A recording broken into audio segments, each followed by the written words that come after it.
More lives matter. Cause it seems like black lives don't matter. More lives matter. Cause it seems like black lives don't matter. More lives matter. Cause it seems like black lives don't matter.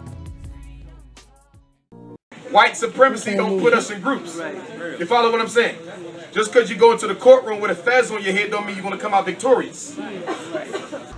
I said the attorney's dismissing the case. I was just about to send her this quote from this book called Inquisition, The Reign of Fear, I think, by Toby Green. And it said during the Inquisition they would have a certain panel of lawyers that they would choose from, and they would appoint to people or whatever if you couldn't afford it, blah, blah, blah, blah, blah. And that's exactly what the Bar Association is today. And one of the main goals of the lawyers for the Inquisition was to abandon heretics. And if you look up the definition of heretic and heresy, it'll say free thinkers or those who choose. You know what I'm saying? So it's kind of like their main goal is to just process people through the system right here, to get finance and energy out of people, and to abandon those people who throw a wrench in their system. So with that affidavit of facts and truth stating, you know, there's no lawful money, and if this is a constitutional court, then you have to abandon the case because you have no jurisdiction, blah, blah, blah, blah, blah. So right there, we're heretics, we're thinking freely, you get what I'm saying? So off rip, that's exactly what the attorney did. He abandoned her, but they got it dismissed and we got the certified copy. Yes. So all you got to do is stand on your square, right? Stand on your They was square. trying to get her to make deals to get Yeah. it, or get it dropped down to a misdemeanor. We'll get one case, one charge dismissed, but no, the other one's gonna stick. And what was it? You're not gonna. Alright, so, he said I wasn't gonna win that. Yeah. Okay, both charges dropped. All right, so so what was it like? They tried to say you stole like $1,500 from like an elder, so she was facing charges of, and we'll upload the pictures and documents and stuff like Yeah. that. So you was being charged with like receiving obtaining money under false pretenses and then exploitation of an elder. So, and we got it dismissed. And this case was going on for how many days does it say? Well, remember, they didn't start docking it until they put it into the courts. So it's like at 253 days, I 60 think. something or 50 something, yeah. Yeah. But in total, it's been like 500 or something, almost 600, because it's been almost 2 years. And how much did the attorney charge you? Well, $3,000, paid him half. All right, hold on. And how much did I charge you? Nothing. And how long was I helping you with this? Just I went to court with you 2 days. Yeah. I sat with you. We talked about what we was gonna go over. And banged I helped it out. you with the affidavit. And 2 days later, pretty much 2 days later, 2 work days later, went to court on the, what day was that? Whatever day it was. It was like and then 2 days boom, it's dismissed. So. And now. Free of charge? You want to read it for them? Oh yeah. So they know what it says. So dismissal, right? Under Criminal Rule 48 Alpha, Superior Court, Providence, Bristol County, case number P4, or whatever that is. I think that's a 4. /17, TAC 0106A. Lissette It's areas. P2. Oh, P2? Yeah. Oh, P2 I wouldn't want to know my case number. /17 TAC 0106 Alpha. The state would be unable to sustain its burden of proof of, what does that say? What is that? Burden of proof of what? Burden of proof of At something. Therefore, this this matter, matter is dismissed. You know what I'm saying? Therefore, this matter is dismissed. So it's pretty much saying. So the accuser bears the burden of proof. They can't prove that she did anything because A, Michael P. Randolph and Phyllis A. Randolph, whatever their name was, they weren't present in the court, the quote-unquote court, so that means there's no charges being brought against her, and that's pretty much it. So if you have no one bringing charges against you, you have no case. If there's no affidavit with a signature saying that they're bringing charges against you, then there's no case. If there's no agreement between the state prosecutor and the alleged injured party, then there's no case. So guess what? It gets dismissed. But that's knowledgeable, you know. We just sovereign citizens. No, we ain't sovereign citizens. We're fucking nationals. That's what it is, and we stand on principles. Sovereignty is only granted through nationality, and that's your bloodline. Boom. So, dismissed. Yeah, stay woke.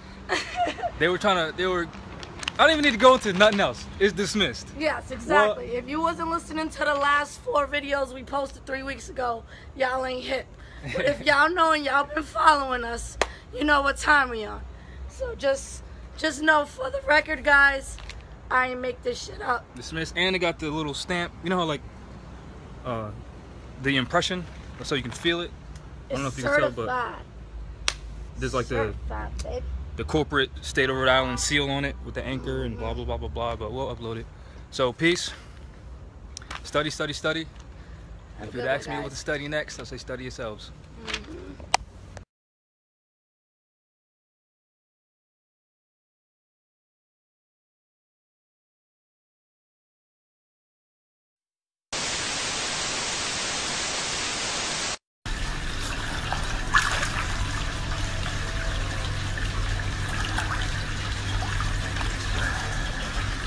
Peace and love, black families.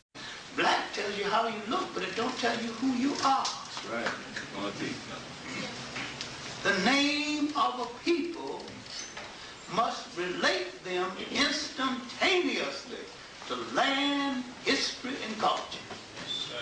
And anytime you call a people by their right name, anytime you call a people, name a people, and fail to relate them back to land, history, and culture, you have called them out of their name. There's no black land or black hole of it. There's nothing wrong with the word black. Nothing wrong with it at all. Only it doesn't relate to a country. The Prince of Pan-Africanism coming to you live and direct. Nagoya, Japan. Taking me a nice Japanese bath. I will guarantee you that anybody who tells me that you don't know etymology, if you don't know etymology, you cannot read. I don't give a damn who you are. Getting ready for tonight's power lecture here in Nagoya. Shout out to all the brothers and sisters who came out yesterday in Tokyo. I thoroughly enjoyed you. Prince of Pan-Africanism. Prince of Pan-Africanism. Prince of Pan-Africanism. Very beautiful. You feel me? Nice scenery. I will guarantee you that anybody who tells me that you don't know etymology, if you don't know etymology, you cannot read. I don't give a damn who you are. You know what I mean? A lot of nice scenery here. I will guarantee you that anybody who tells me that you don't know etymology, if you don't know etymology, you cannot read. I don't give a damn who you are. Nice place to balance and meditate. About to take a nice Buddhist meditation. I will guarantee you that anybody who tells me that you don't know etymology, if you don't know etymology, you cannot read. I don't give a damn who you are. Nice transcendental meditation. Let it all, let it all just fall out.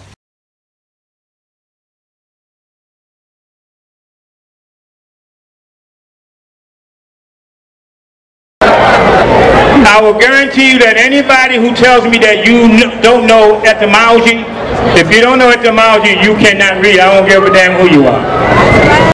And again, I'm not belittling, because there's a lot of good to the Moorish system. I would never throw it out. Some of my closest homies are Moors. I want to be clear on it. My elders are Moors, some of them. I know you were building a school that everybody's been talking about, and also it has hit that, everybody kind of was giving you a hard problem about LeBron James building his school and I feel like they were kind of trying to throw you under the bus, but do you want to speak on that a little bit? Because I know for sure that you are still doing things to make things happen as far as institutions for the at-risk, the young and at-risk and our community and everything like that. It's interesting you brought up the LeBron James situation, because it seems like every time I go to Africa, something happens big with me on social network. Every single year I go to Africa, something pops off. So while we were traveling through Ethiopia, I started getting all these texts about the LeBron James. Supporters of mine were sending me the information that the haters were putting out there, the different memes, this and that. What I find interesting, and I support LeBron James, in terms of his ability to speak about certain situations. I think he's clearly the greatest basketball player of all time. Off the court. Oh yeah, I was about to say we might have to say Jordan. But off the court, you can't even compare Michael Jordan to him. Michael Jordan never spoke up for black people. Right. Never. Kobe Bryant never spoke up for black people. Right. Black tells you how you look, but it don't tell you who you are. Right. The name of a people must relate them instantaneously to land, history, and culture. And anytime you call a people by their right name, anytime you call a people, name a people, and fail to relate them back to land, history, and culture, you have called them out of their name. There's no black land or black Ola. There's nothing wrong with the word black. Nothing wrong with it at all. Only it doesn't relate to a country. LeBron James did. So off the court, he is the GOAT in terms of speaking up. Could he do more? Hell yeah. But at the same time, I have learned to be patient with those who have their head directly inside of the mouth of the lion. Right. You know, when you're that close to the power structure as a LeBron James, a Jay-Z, I have to be thankful for the little bit that I do see them try to do. They can't make the moves that I make because their head is directly inside the mouth of the lion. That doesn't mean that I hold them to a lower standard. It simply means I recognize that they have to operate and maneuver in a different fashion.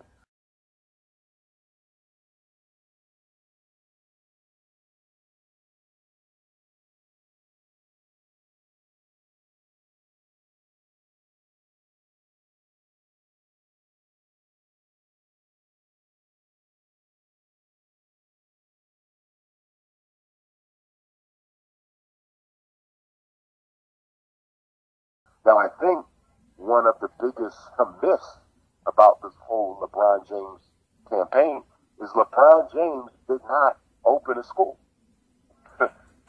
That's the biggest myth of this. Only educators would know this, which is why when you see detractors do what they do, they're clearly miseducated individuals. You cannot own a public school. You cannot open a public school. You cannot run a public school.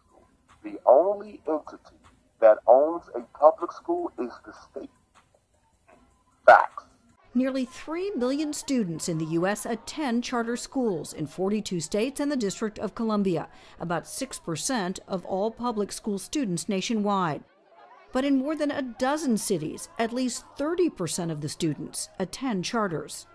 As in many cities, African-American parents in Memphis are voting with their feet. This was a struggling elementary school 3 years ago when the state asked Freedom Prep to take it over. The charter school came in, enrollment doubled. Read out the sentence starter and fill it in with care. Charter schools often open in poor neighborhoods and predominantly serve children of color. And they have a mixed record. Some are excellent, others fall far short. Some states have strict standards for charters, others do not. The issue for us is just simply making sure that everyone operates by the same rules. The NAACP is calling for a moratorium on new charter schools, concerned about a host of issues, including charters that seem to cherry-pick students or have high suspension rates for children of color.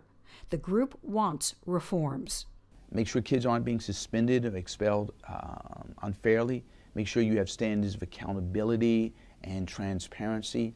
And let's make sure that we don't cream the best students to the disservice of all the students. NAACP President Cornell William Brooks insists the organization is not anti-charter, but he stresses accountability for these schools, which receive public education dollars but are often run by private organizations and boards.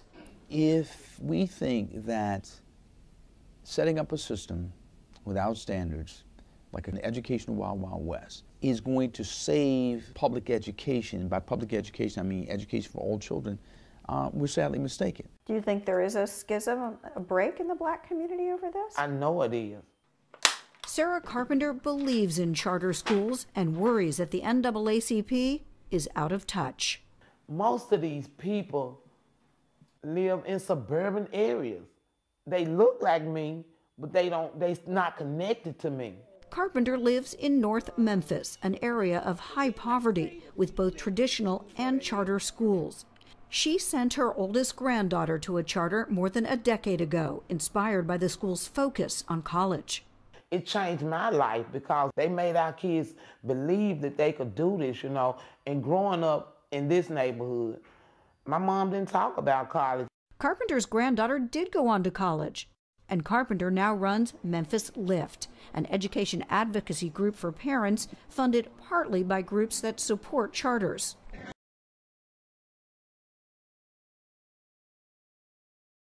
So I'm saying all that to say that I already know what I need to be doing.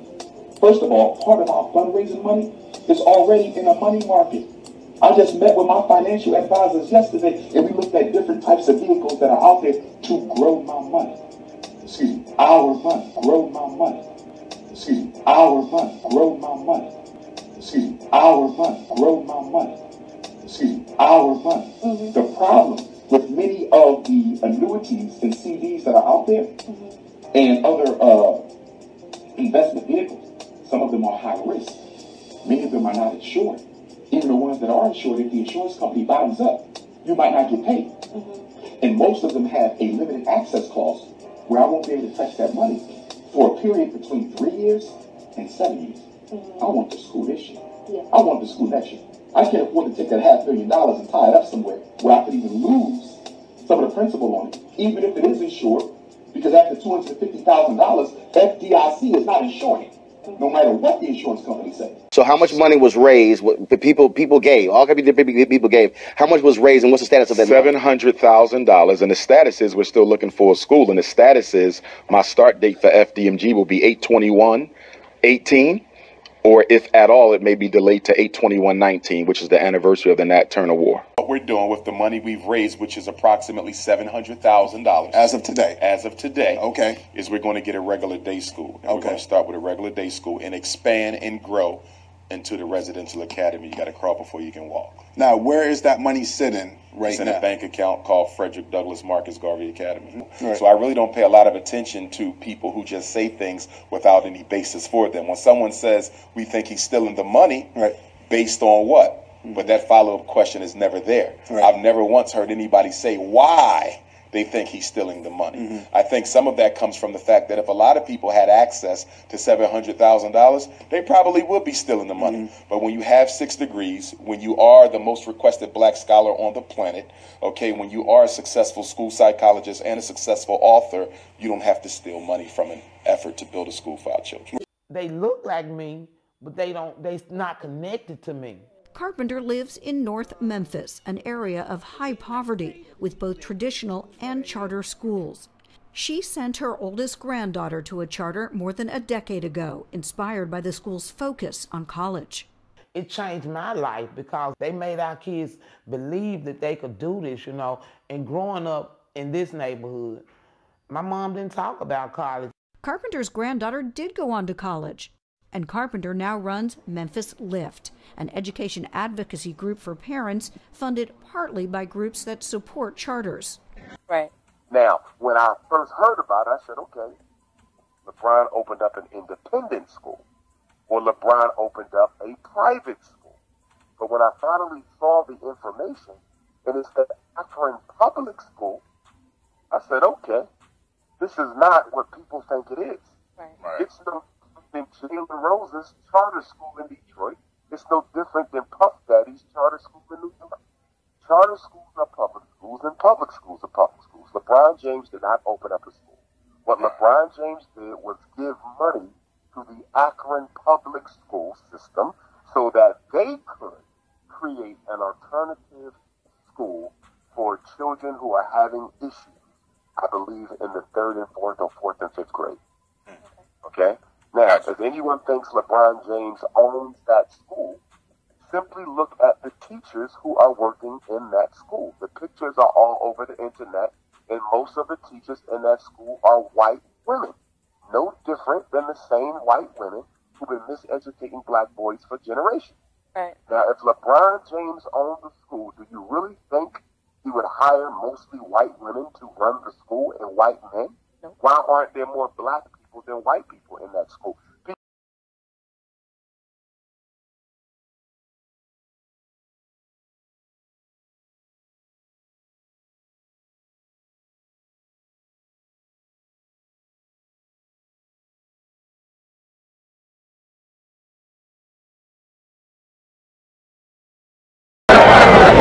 I will guarantee you that anybody who tells me that you don't know etymology, if you don't know etymology, you cannot read. I don't give a damn who you are. We are a nation, within a nation in this country, searching for a nationality. And once we find our nationality and serve that nationality, we'll do for ourselves what needs to be done.